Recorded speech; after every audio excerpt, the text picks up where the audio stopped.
So one of the best parts about especially the Sony ecosystem is its support for and availability of all of the third-party lenses.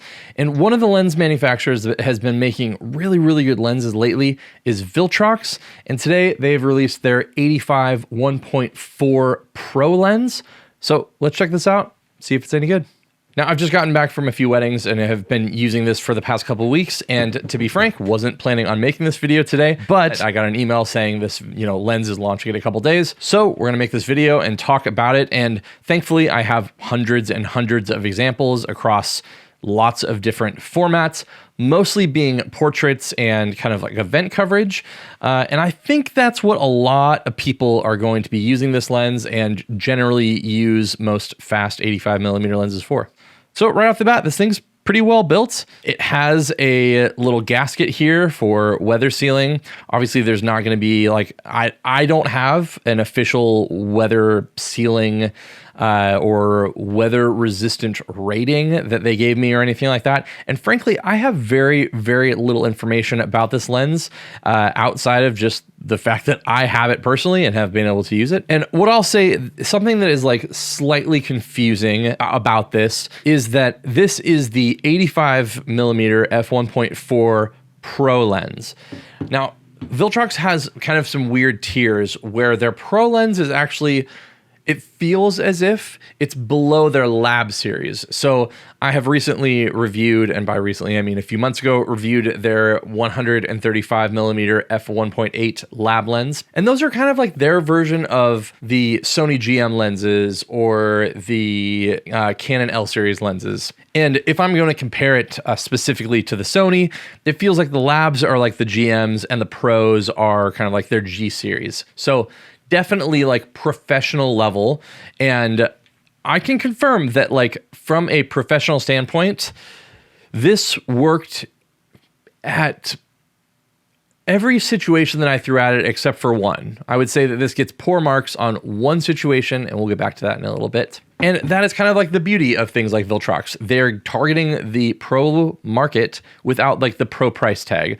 So this lens, I believe, is coming in at $598, so like $600. I do have a 5% discount code that you can see. I think it's either on the code or through the link. You can check it out in the description down below. So that'll save you what, it's 5%, $25. So definitely better than nothing.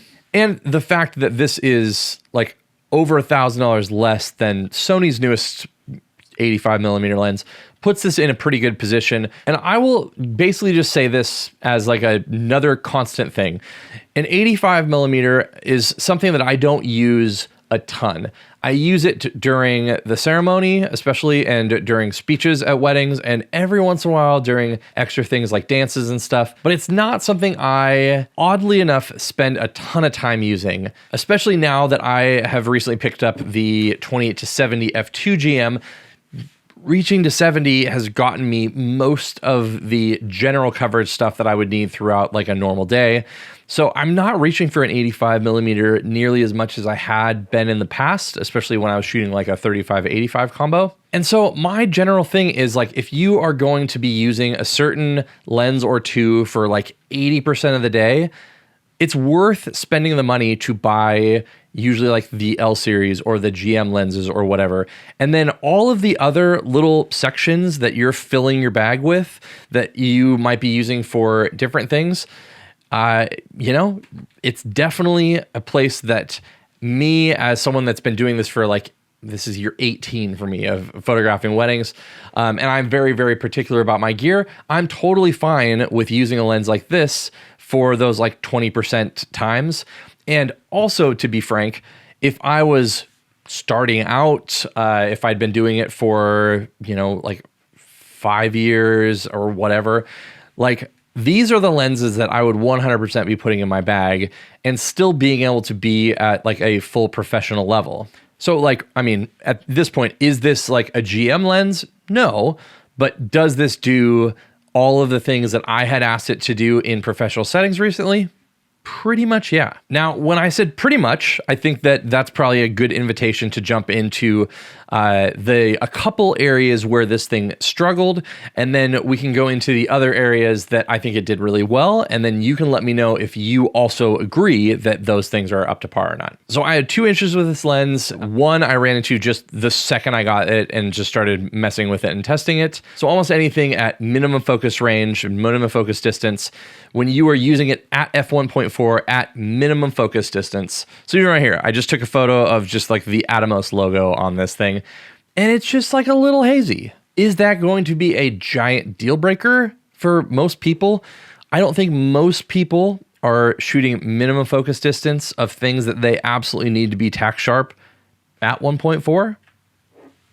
You could be the outlier here, but I don't think that is most people. Most of the time I'm doing portraits and things that are kind of like full body to like mid portrait range, right? So in those aspects, I was doing stuff at weddings where I'm in close and probably more like 5 feet away.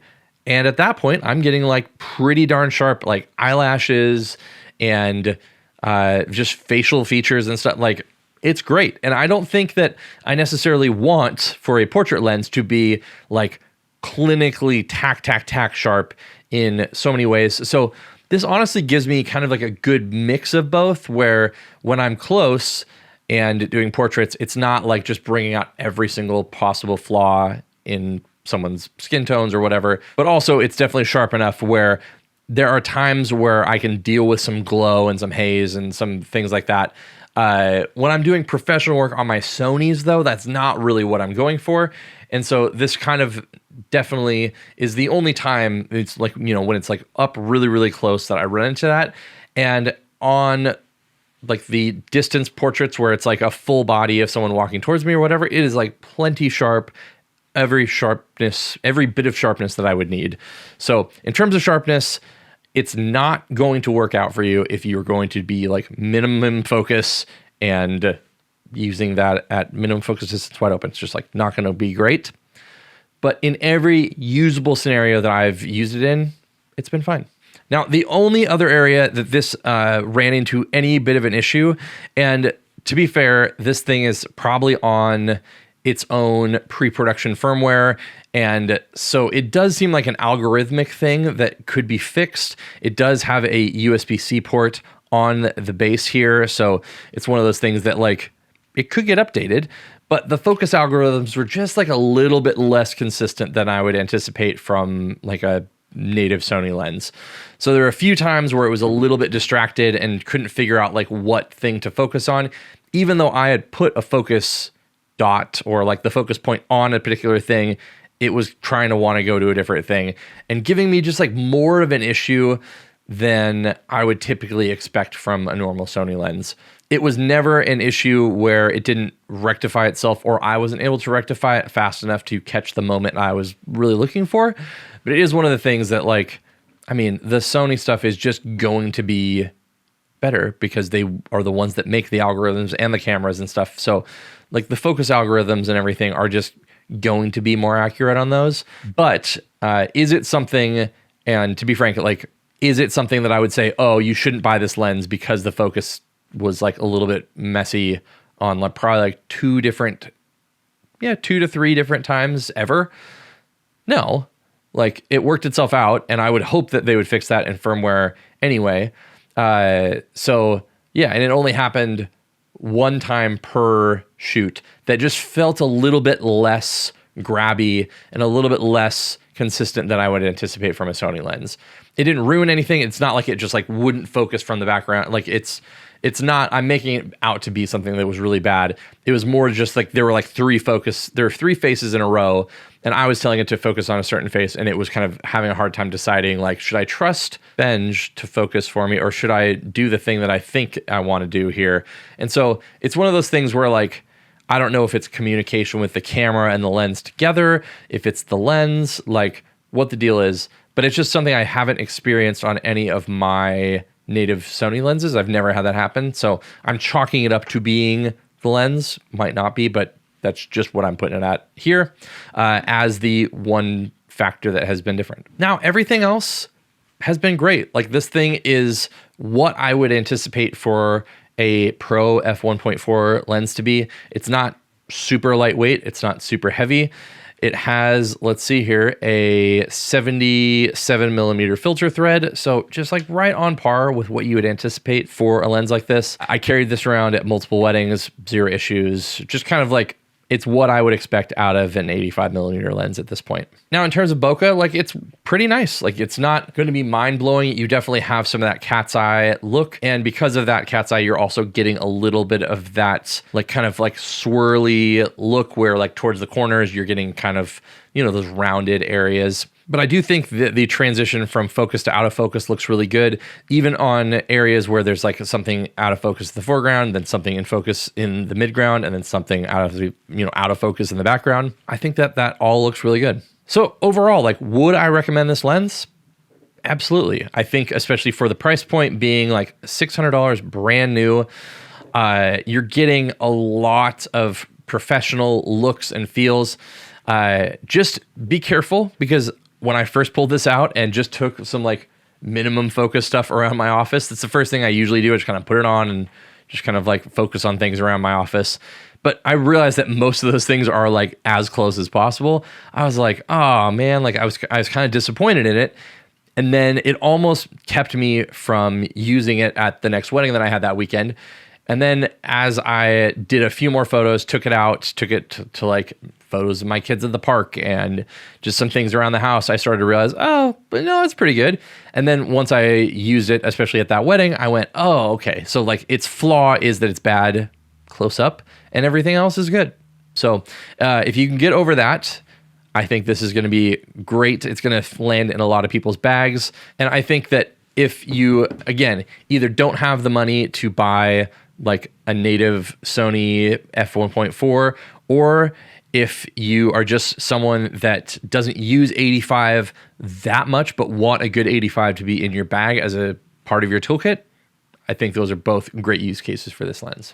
And I guess my other recommendation out of this too is, before this lens came out, I was planning at some point this year to probably pick up the new Sony 85 1.4 version 2. But as I've kind of like made new bits and pieces into my gear bag, I'm realizing I'm just not using the 85 as much as I had been before. It's something I want to have, but I'm not using nearly as much. I used to use it for like almost half the photos at a wedding day. Now I'm using it for significantly less. So I think I'm going to continue to use this lens and take my own advice.